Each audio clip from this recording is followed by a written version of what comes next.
Okay, so hello everyone. Thank you so much for making the time to join us today.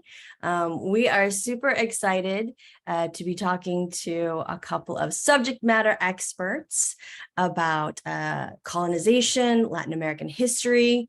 For those who don't know, today, October 12th, is Dia de la Raza in the United States. You may recall it being referred to as Columbus Day, then we switched to Indigenous Peoples Day. And there's a lot of really interesting history that we may or may not have had access to in our own schooling. So very excited to get into the topic. Feel free to drop any questions into the document. We've got some resource links within there as well. And if you have questions, you can drop them in the chat as well. Feel free to come off mute. And with that, we're going to start by introducing our very wonderful special guests. We have Dr. Fabrizio Prado and Dr. Carlos Rivera Santana. I'm going to let you both introduce yourselves first and foremost. You both have great backgrounds. So how about Carlos? We'd love to hear from you first. Welcome. Thank you for making the time today. Thanks so much for inviting us. I'm a professor of Hispanic Studies at William & Mary. I specialize in Indigenous studies, decolonial theory, so like histories of decolonization, and art.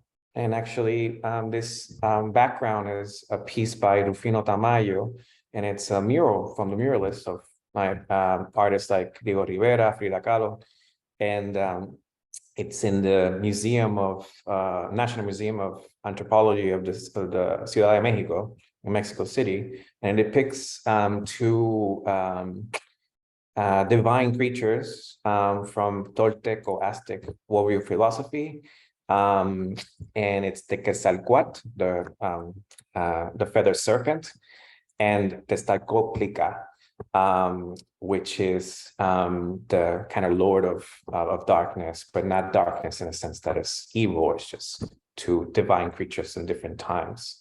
So yeah, I think that's it.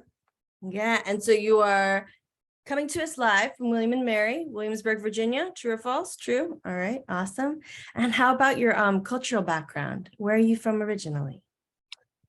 I was born in the Bronx. Raised in Puerto Rico. And another fun fact, I spent 7 years in Australia. Awesome. Very cool. Thank you so much for that. All right. Fabrizio. All right. So thank you again for the invitation. Thank you, everybody, for being here. Also speaking from Williamsburg, Virginia, colonial capital here, campus from William & Mary. I'm Fabrizio Prado. I teach colonial Latin American history in the history department here. And I also teach the history of the Atlantic world, which is, the idea that Latin America is not alone. There's no Latin America without Africa, Europe, North America, and the Pacific and Asia, actually, right? So that's my perspective. I do history of colonialism, history, maritime history, and a lot of smuggling, trade networks, in other words, the history of early globalization. And what else can I tell about myself? I'm originally from Brazil, right? But been in the US for a while. And to get here, actually, I did live for a couple of years in Buenos Aires, Argentina. So my specialty is the history of Portuguese America, but also the history of Spanish America. And that perhaps was the reason why I ended up leaving Brazil at a certain point. I didn't want just to write the history of the Portuguese Empire. And that led me to Buenos Aires. And then I saw, wow, there's much more. Latin America is really global. And then eventually that brought me to the United States. I'm not sure about a fun fact, but my fun fact, perhaps I do history, but I really like physics, not all physics, just synthesizing. My story is about synthesizers, music. And I like what I do here when I think a lot about history, why I'm kind of synthesizing sound waves in analog synthesizers. Not very fun, but that's the best that I can do. I'm a historian after all, right? So that's very cool. I'm trying to wrap my head around that, and I think I'm halfway there. So that sounds super fun. Thank you so much for sharing. Okay, so let us start with our first question.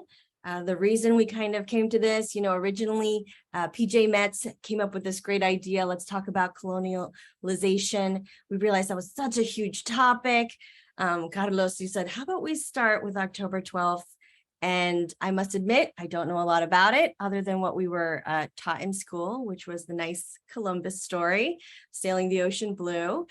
So we'd love for you to walk us through a little bit more of what happened that day, of its significance, and certainly, the land. It all starts there. So would love to hear about it. Cool. Excellent. I just want to start also. So William and Mary has started to do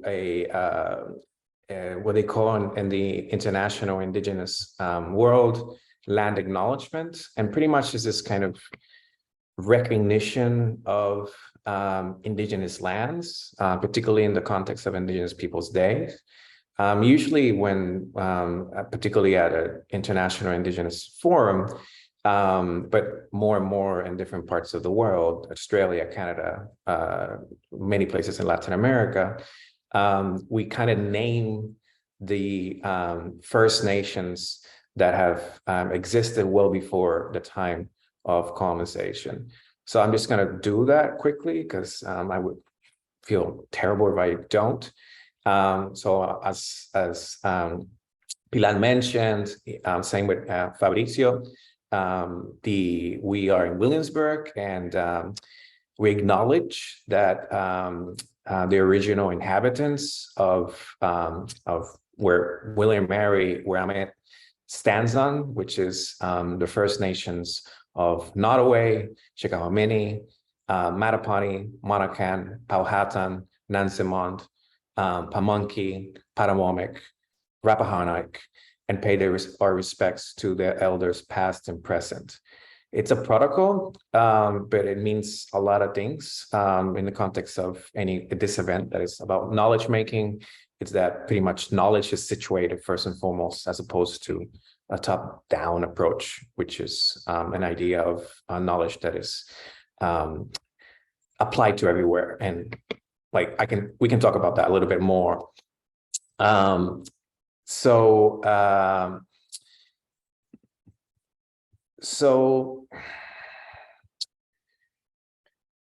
what happened? What happened? Yes. So what I'm going to do, 12. what I'm going to do is I'm going to quickly read something just for the purposes of saving time. And then I'll name some facts about what we know about that day, and the text that has historically informed us of October 12th, 1492. Okay, so it is October 11th, Thursday, in 1492, close to what would be today known as the Caribbean Sea. Columbus' crew and the 3 ships have decided that in a matter of days, they will riot against the leader and turn back to Spain. They knew that this exploration to the Indies, today India, and a number of other countries, this is why we call Indios or Indians. It's to an extent an error, because people didn't come from the Indies, right? Was denied. So they knew that the exploration to the Indies was denied to the kingdom by the Kingdom of Portugal, kingdom famous because of their excellence in sailing. They knew that the Kingdom of Spain also denied Columbus' request for funding the voyage to the west of Eastern Europe because the wise men determined that it was not a good idea. Europeans knew for centuries that the world was very big. Ptolemy calculated the size of the earth, only failing by 100 kilometers. Vasco da Gama, a few years later, would sail to the Indies, circumventing the continent of Africa in 1499. It took Columbus almost a decade to get funding and support for his voyage to heading to the Indies. Contrary to what we get taught, it wasn't funded through the Queen Isabel's jewels, but through Genovese's merchants and back tax that the Kingdom of Spain granted from another town, perhaps because Columbus asked them as they entered the recently conquered Granada in 1492. The Thursday night ended 530 years ago by seeing a light in the distance, fire most likely, and calling that land was on the horizon.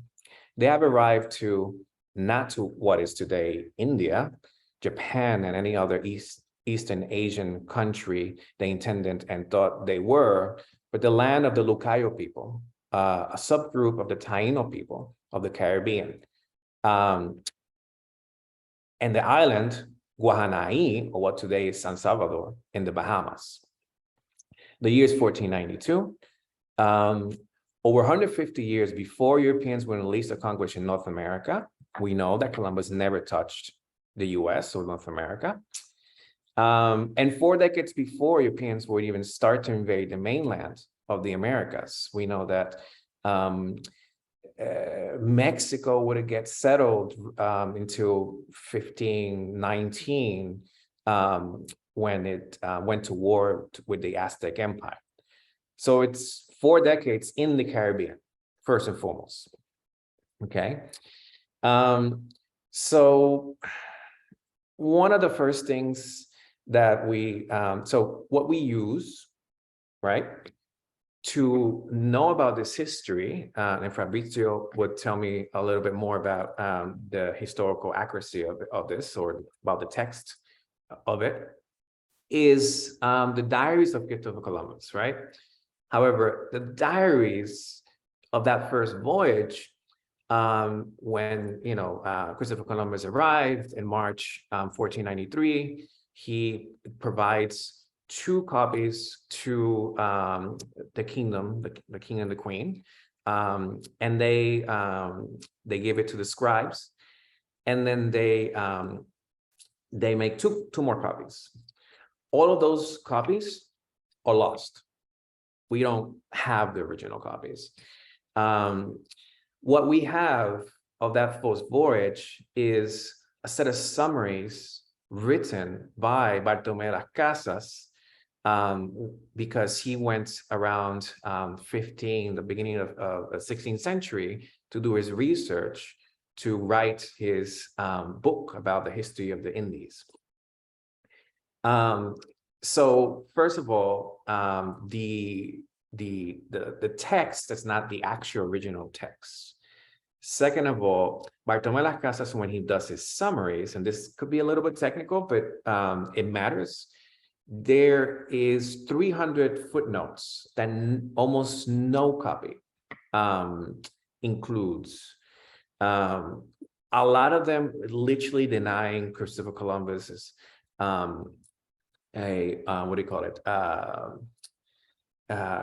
claims in the diaries.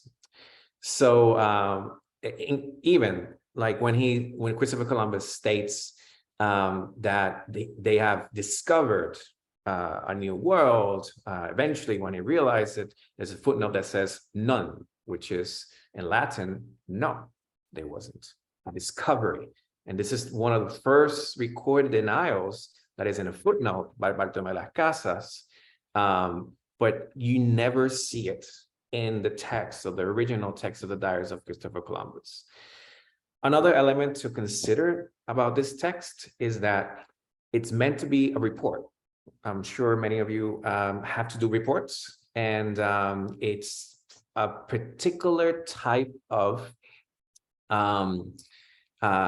audience, right? And you don't narrate necessarily very with a lot of sincerity. Honestly, it's for a given purpose, right? You report what you want to report about something. So from a literary studies perspective, it's not a very, trustworthy text, okay? he is writing about to an audience that he wants to continue to get funded for. Okay, in this case, the Kingdom of Spain. So, and this is also from with all these things considered, there is 3 elements that jump out from that day that is recorded in October 12 of 1492 in the input of the diary. One, there is a explicit kind of visibilization of what would later be called race and racism, or the idea of race. A lot of Latin American scholars and Latinx scholars have argued that race and racism as a dominant way to understand inequality starts from this day, from today, 530 years ago. And it's this distinction between Europeans and indigenous peoples at first, and then people, Afro-descendants and people from Africa, whether, and the question revolving around whether they were humans or not. Okay, so the first demarcations of race that we see in the context of the Americas recorded, it's in that first day, from day one, literally. 2, there is a fetishization of indigenous women from that first day. And here we have to remember that from an indigenous perspective, gender is reconceptualized. It's not a binary idea. I imagine that some of you, hopefully all of you, have heard two-spirited individuals. Shamanic practices involve necessarily a kind of what we call today a transgender approach to reading and engaging with peoples. So gender, as Europeans understood it, becomes and lands pretty much on this day in 1492. And thirdly, a political element, obviously, that happens before. And here we have to think of the spirit of the time. There was no nations. There wasn't Spain per se or France. There were kingdoms, right? Anyone's into House of Dragon or Game of Thrones? Yeah, exactly that, a Game of Thrones. There was this kind of protection of the house, and in the best case scenario, the ideology was along the lines of imperialism, right? Protecting one's house and making it stronger. And today, again, 530 years ago, it becomes a movement that would eventually be called colonialism, the ideology of an expansion and then assimilation of countries that wasn't about strengthening the house or the kingdom, but literally absorbing countries. Okay, sounds familiar with what's happening today, even with Russia and Ukraine. Okay, yeah. Those are the 3 things that immediately we see. And I'm sure you, one way or another, have heard this or seen it in memes or in facts and so forth.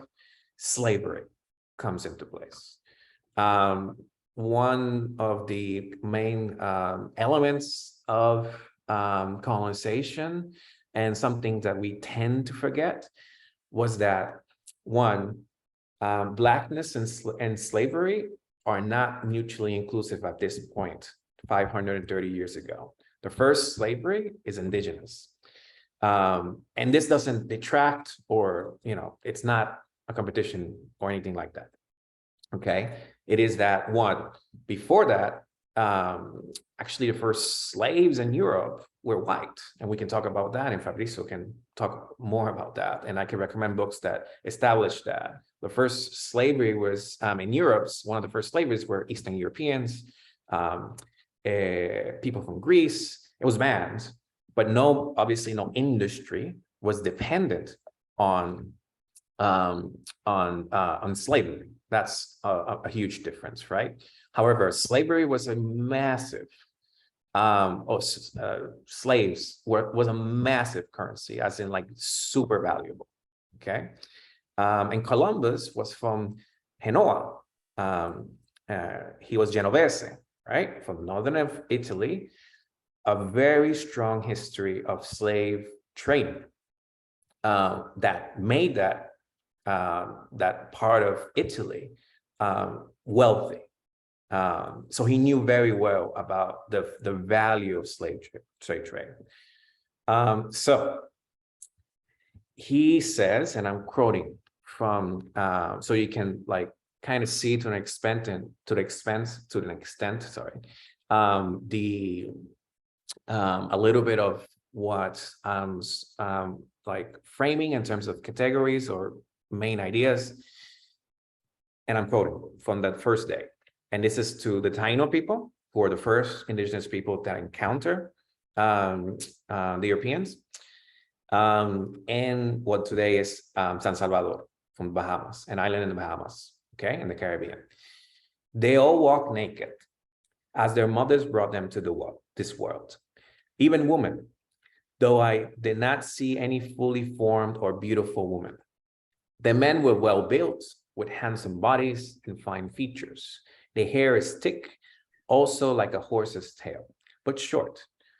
They wear it down over their eyebrows, except for a few strands behind, which were long and never cut. Some of them paint themselves black, though they are naturally the color of Canary Islanders, neither black or white. So here there's a particular distinction, okay, of the indigenous peoples of the Canary Islands, which is another story that I can elaborate if you're interested.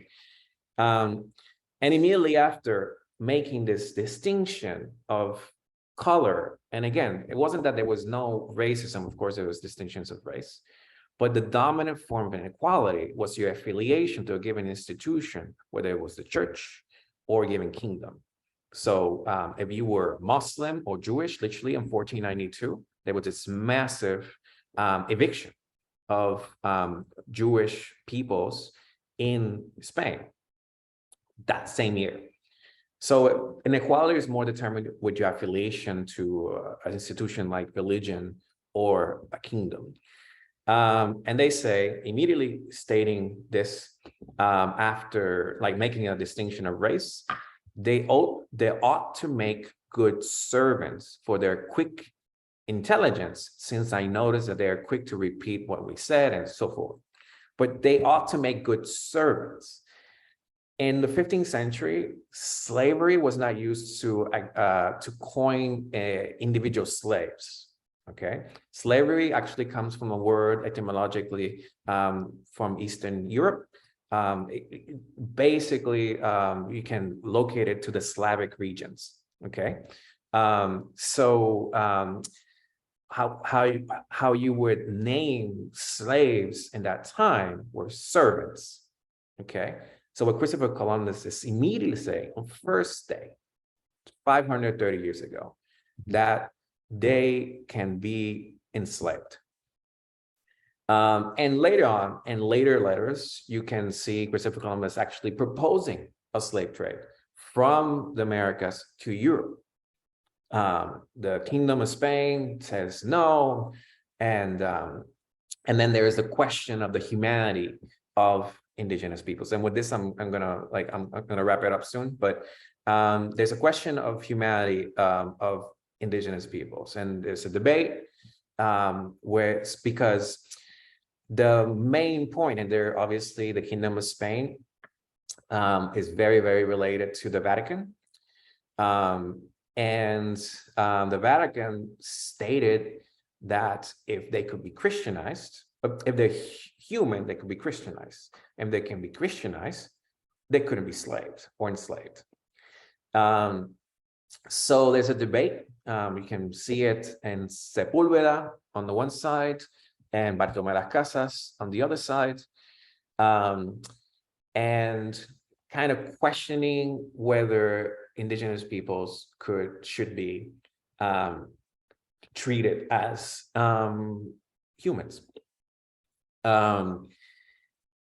Later on, there is an edict that kind of renders indigenous peoples as slaves, but kingdoms did not have a lot of rule or they were not effective in actually commanding or governing conquistadors in the Americas. So but that's another topic, of course. What happened when you see in the distinctions of that again becomes tropes to then see how indigenous peoples and then eventually race becomes rendered is two main distinctions. One, that you have the trope of what's called, since the 17th century onwards, the noble savage. Okay, indigenous people who one way or another, from the eyes of Europeans, of course, you can't see what actually is happening, but from the eyes of Europeans, they're collaborating. Okay, they're helping Europeans out. They're in the war against the Aztec Empire. In fact, there are many indigenous nations who were subjects of the Aztec Empire, helped Hernán Cortés win the war. So there's some validity to this. And then you have the indigenous rebels that are rendered often as Caribes or cannibals. Actually, the Caribbean is the word Caribbean comes from Caribe, which is today still an indigenous name for indigenous peoples who have been historically infamous, quote unquote, for practicing cannibalism. This is absolutely untrue. But I'll show you, and I'll end it with pretty pictures, but not so pretty actually, about how indigenous peoples were represented. Again, in spirit of the time, 15th century, most of Europeans did not read, okay? Less than 30% and conservative estimates. So imagery was uber important, super important. And these are the imagery that circulated Europe about indigenous peoples all around. And I'll show, I imagine I can share. You can see it? Yes. Yep. Mm-hmm. So this is a portrayal of indigenous peoples in the Caribbean. Okay. There is a particular trope, an aesthetic trope, in which they're cast as monsters. Of course, like it's not about the validity or whether the people existed or not. Most importantly is what they're doing. So they're cutting human chunks and they're capturing people for their consumption. Okay. This is another one very early on, depicting the Tupinambá. And again, the barbecue, people carrying human parts. Very old depiction. Is supposed to be a map, and you see the roasting of a person. And here are a little bit more graphic, but at the top you can see Saturn, who is the Roman god that consumed their children, right? A medieval representation of cannibalism and monstrosity. Let me see, and I have one more. And this is how a depiction of indigenous woman, again, engaging with cannibalism. So the indigenous peoples who were, let me just stop sharing. The indigenous peoples who were depicted as, well, that resisted, literally were called a particular name, which was cannibal, but then that word of cannibalism became an euphemism for Caribes, okay? And then eventually it names the whole region, the Caribbean. But what's important here is that in the seeds of the what do you call it, the birth of race and racism, there is an aesthetic component, a monstrous aesthetic component that projected fear and an aim to pretty much argue for that indigenous people were not human, okay? And it's more validly seen in the imagery produced around that time in how indigenous people were depicted, particularly from 530 years ago. So yeah, I'll leave it to Fabrizio with that, on that note, on that monstrous note, of cannibalistic note, and then he'll talk about his portion. And thank you. Yeah, that was a lot of deep information. Thank you, Carlos. I think I find it super interesting, you know, I think in earlier conversations, you know, you said to be documented is a privilege. And I thought that was so impactful.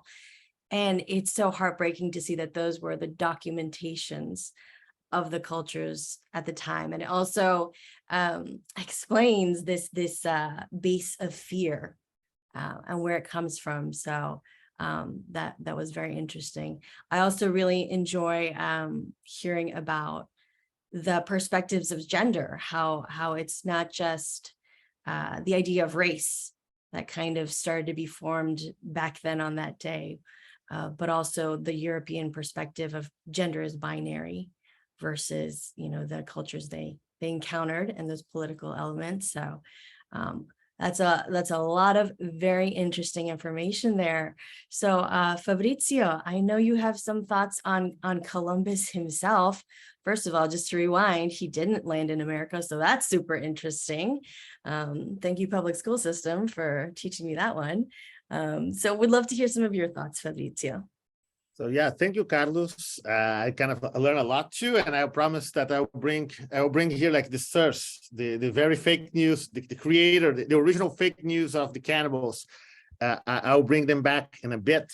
So yeah, Columbus actually did not land in the Americas, then in the Caribbean islands, right? What we call West Indies, already reproducing this idea. And quickly they realized it was not India. Actually, the Portuguese knew since the beginning. That's not India.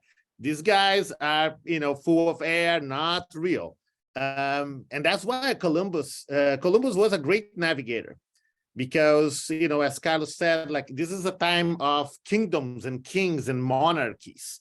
So maybe the fact that you were Italian or Genoese, right, doesn't mean that you had to live in Italy. Actually, Columbus spent a lot of his time, his youth, learning to navigate in Portuguese possessions of the Azores in the Atlantic Islands.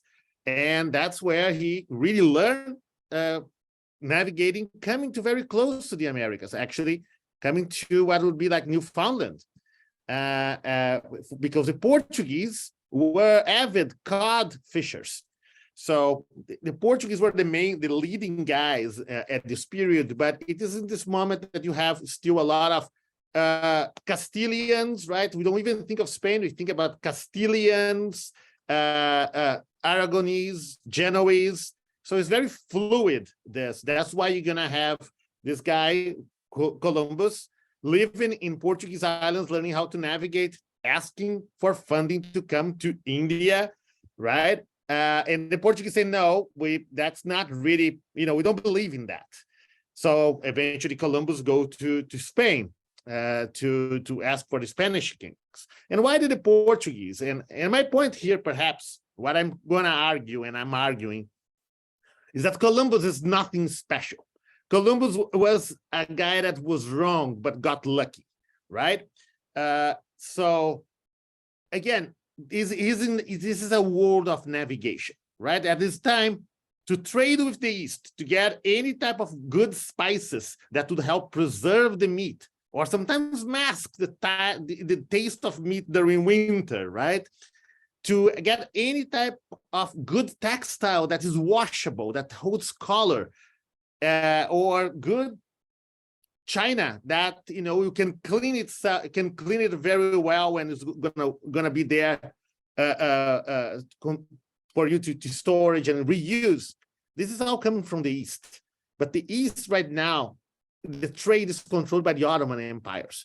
And only the Venetians had an in with the Ottomans. So all Europeans were really looking towards the Atlantic to find food, to find these goods that were very coveted. So the Portuguese came to get cod. So they salted cod, and that's a big source of protein. And that they were the main navigators. Actually, a map from 1520s, 1530s shows like the Americas. That's called the Pereira map. And it puts a Portuguese flag, what today is Canada. So that's the recognition on how the Portuguese used to get around, right? And crossing the North Atlantic very easily. So they knew that there was land there. But they didn't announce to the world, because this is a time of competition as well. And when the Portuguese here, and I'm saying Columbus was not a hero, not someone that was extraordinary. He was just another guy. Because the Portuguese, before they got to the Americas, they achieved something that is there for us to see in the maps today. They crossed the Cape of Storms. They went around Africa and then renamed it Cape of Good Hope. That's Cape Town. And they did that in 1488. That's the guy, Bartolomeu Dias. If you go there, there will be a plaque for him, a monument in Cape Town. So Dias really navigated the South Atlantic, the last ocean to be navigated on Earth, right? And understood how to go around the sea to follow the currents. So he was able to get to Asia eventually, right? Or open the door for Vasco da Gama to get to Asia. But what is important in this voyage of 1488 is that Bartolomeu Dias is figuring out that you cannot just enter the South Atlantic and go around Africa. There's like a bunch of currents, powerful currents. So in order to go around Africa, you need actually to navigate west to almost get to the coast of Brazil. And then the currents are going to throw you east again, and that's how they did it. But when they are doing what they call going around the sea, Diaz and his crew, they saw a bunch of seagulls, right? You're navigating for 2 months, you're super west and you see seagulls. And they see a specific type of seaweed that they knew only appears near land. So the Portuguese were like, yes, there is land. It is either a big island or something, right? And we don't want nobody to know about this because this is our route. We want to get to India before everybody else. So when Columbus arrives in the Indies, right, in the West Indies, the Portuguese were right to say, okay, good for you. You got it wrong. 2 years later, they get the Pope to say, okay, to a treaty, the Treaty of Tordesillas, a treaty between Spain and Portugal. And the Portuguese say, like, let's put a line here, and everything east of this line, right, is ours. And you can get the Caribbean, we don't care. They protected, the line cut it like around the mouth of the Amazon River, right? So what they wanted is to protect the coast of Brazil and the route to India, right? Even though they didn't have officially discovered it. But that was their main intention. And that's on this spirit that that another Italian, now navigating sometimes for Spain, navigating sometimes for Portugal. So you see that nations didn't mean anything. It's about the loyalty to a monarch. A guy named Amerigo Vespucci. This guy is gonna come again after Columbus was there doing this stuff.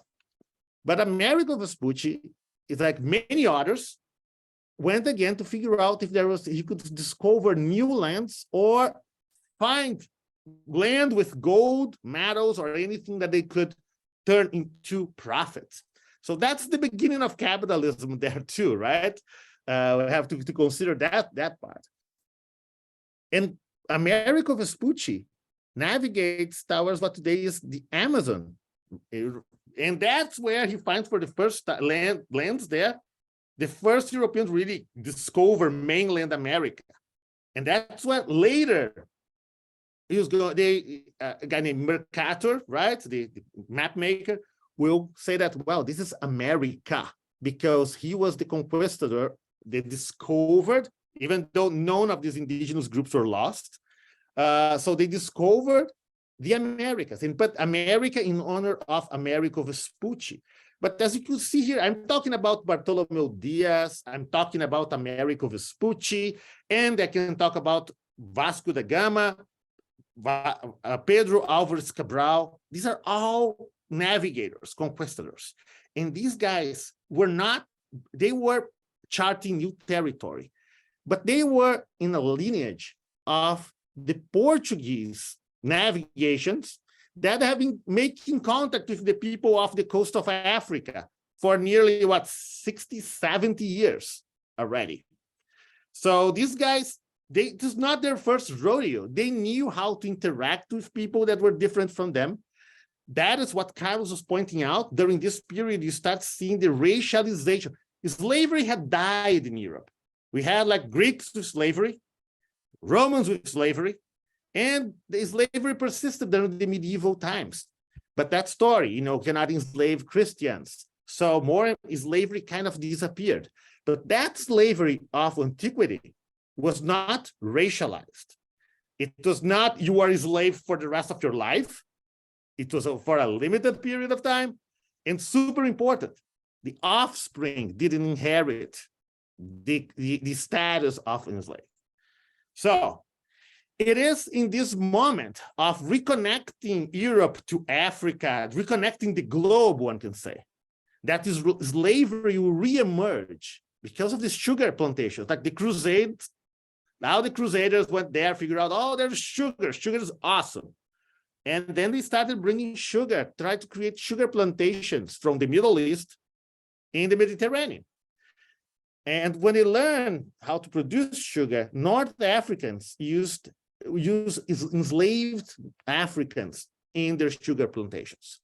So when the Portuguese start this process of discovering Africa, they were always trying to bring enslaved Africans already to back to Europe, even before the Americas were there. So late 1400s, Sevilla, 10% of the population are enslaved Africans. Lisbon, 15%. So when they get to the Americas, they see other group of people that is not white and therefore enslavable. So Columbus it's kind of like the moment that accelerates, is the moment that is the tip of the iceberg, right? But there's much more to it. So with Columbus and the inclusion of the Americas in the systems, we are now adding and opening a new moment of racialized slavery. It's so big, so important, this mindset, that as Carlos was saying, like depicting them as cannibals, savages, people that are not Christian, therefore enslavable, right? And even if someone refuses, say, hey, this is the real God. I don't speak your language. Oh, you are refusing God. So we can enslave you due to just war. But this is so strong that when the Portuguese arrive in Brazil, 1500s, right? They finally take Brazil officially. They knew about its existence. You know how they described or called the native peoples of Brazil? The blacks of the land. And that started the process of enslavement. But they don't enslave all of them, right? Like Carlos was saying, that's the moment too that the divisions and political history of the indigenous people now will be mixed, intertwined forever with European history. because these Europeans, there's no colonial project that can go on without some type of collaboration from local groups. So what happened is that when the Europeans arrived, they are not arriving in like this mythical land where there's no war. They actually got there with people that had their own histories. There were empires, there were rivalries, there were identities, and the others and the enemies. So Europeans were quickly to identify allies, and some indigenous peoples were quickly in trying to get the Europeans to be their allies, to enslave their enemies. And that is pretty much how, like, the Tlaxcalans in the conquest of Mexico was like, oh, they fight the Europeans in the beginning, they had a skirmish, and then they realized that Europeans are actually going after the Aztecs. Oh, hold on, you want to destroy our enemies? We can help you with that. And that's similarly what the Tupi does in Brazil. Tapuya, these are the groups that can be enslaved. What did Tapuya mean in Tupi language? Enemies. So the Portuguese allied themselves with the Tupi, and they will start enslaving all the others that were the enemies of the Tupi. And similar processes we see throughout the Americas. So my point is, Columbus is not exceptional, right? We are seeing a process that is all over the Atlantic, and is led by these folks from the Mediterranean. And why were the Mediterranean people, like Spain, Portugal, Italy, these guys ahead and the ones that were leading that? Because they were Europeans, and Europeans were super smart? Absolutely not. Actually, the reason why Iberia was like the most advanced and developed regions in Europe at the time was simply because they have been occupied by Moors for 800 years. They were inserted in the networks of trade that connected to the center of knowledge of the time, the Middle East, Baghdad. They had access through Northern Africa to knowledge and technology that came from Asia. So if you think about the caravels of Columbus, right, the shippings, the rudder came from China. The sails they adjusted and adapted from Middle Eastern navigation, Moors, right? And it was from the Arabs too, and the Moors that they got how to read the stars to navigate, because Christians don't like the dark, right? Every horror movie starts in the dark, so they were afraid of it. So it was from the Arabs that we got that. So we're seeing here's a process that actually is unleashing globalization. And Columbus got famous for arriving, for a big mistake of thinking that he arrived in Asia, right? But he was a lucky guy. He was the only one that was actually wrong. And his let's say his will of enslaving people, he was apparently was a bit more cruel. And Carlos, that can be for you too, but for what we've read, we in the historical record thought that Columbus was seen and fell in disgrace precisely because he was very cruel.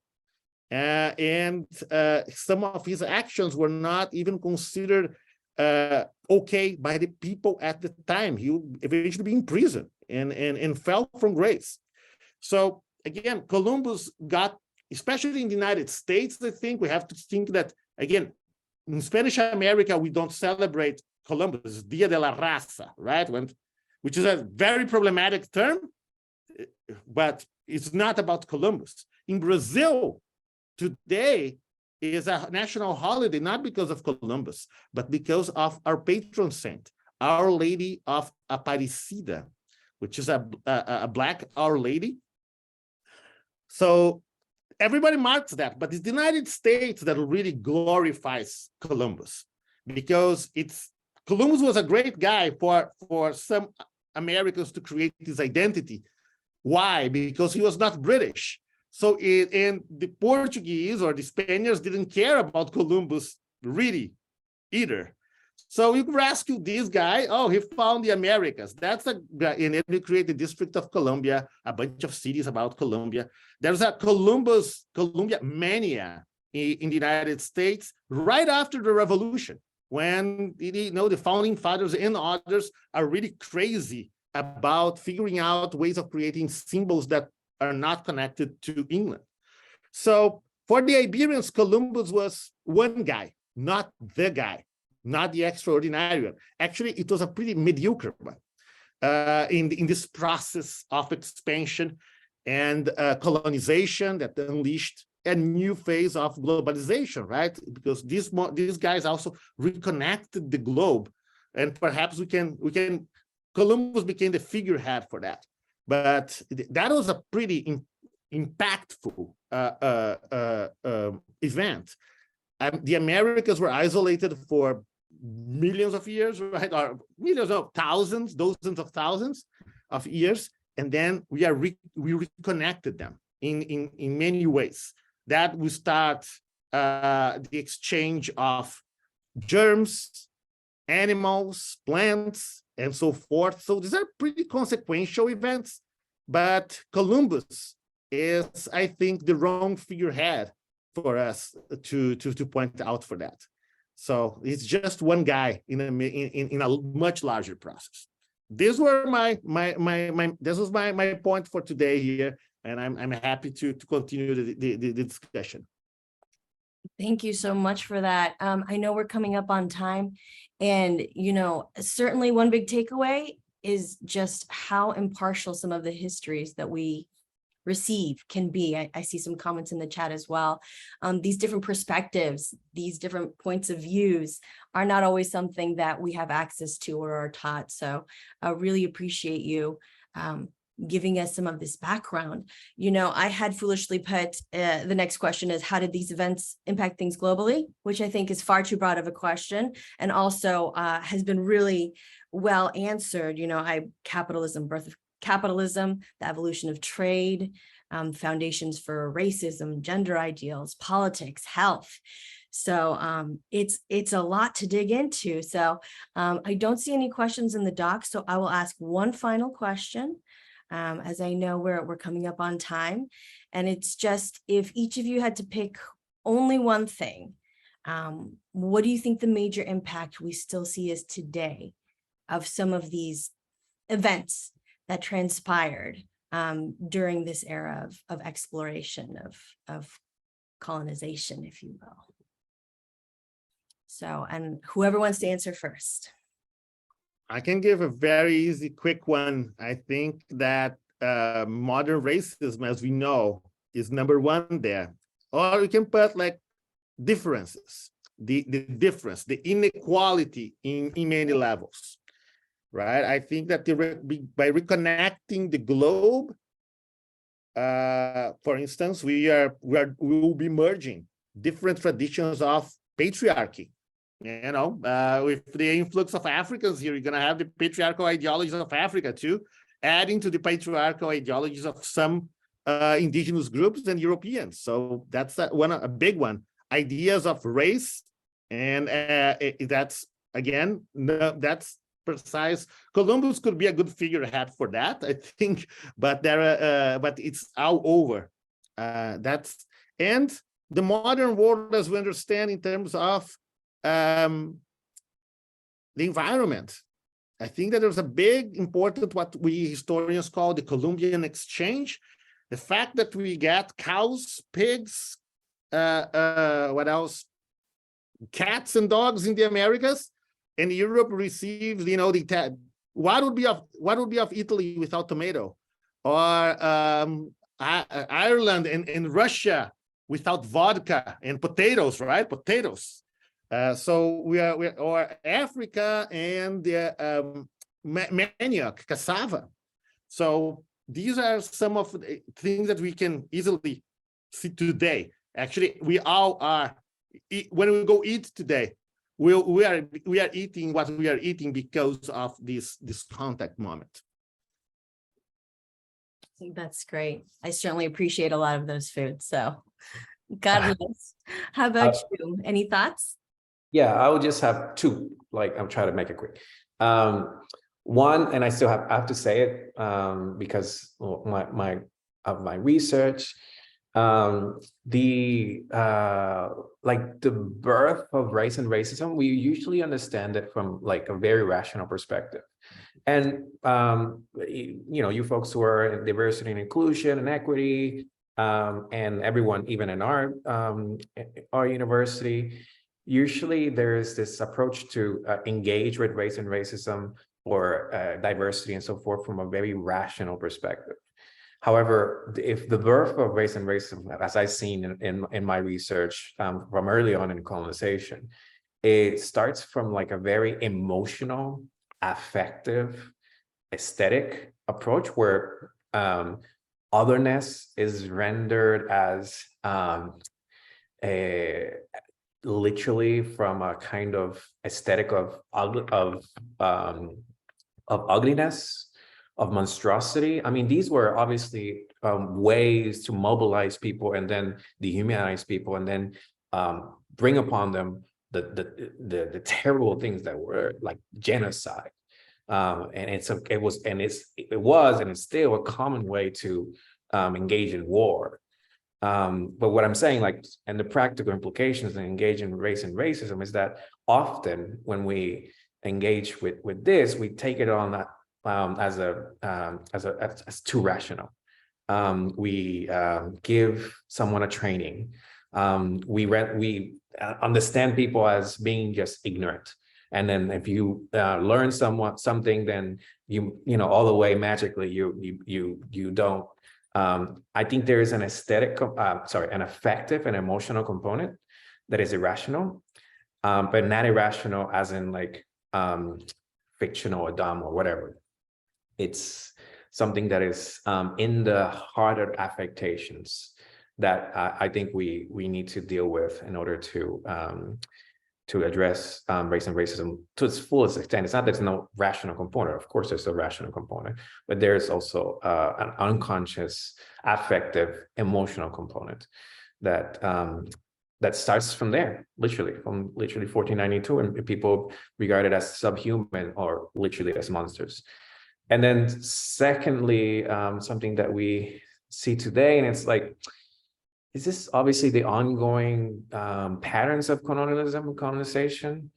Like, for instance, on this, like understanding the US as we understand it now, we know that the US before the 19th century was just literally 40 or 50% less its land. It was mostly Mexico. All these land movements and this unawareness of the history really frames our way of engaging with an idea of nationalism that is false. It's imaginary. It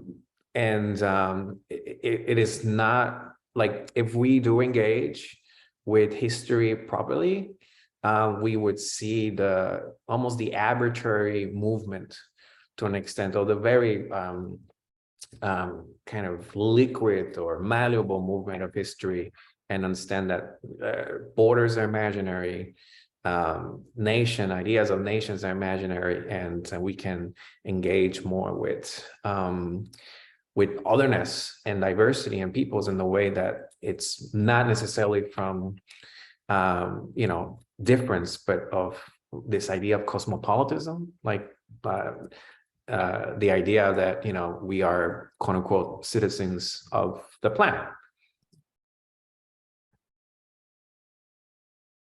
No, thank you so much for that perspective. That's great. And thank you both.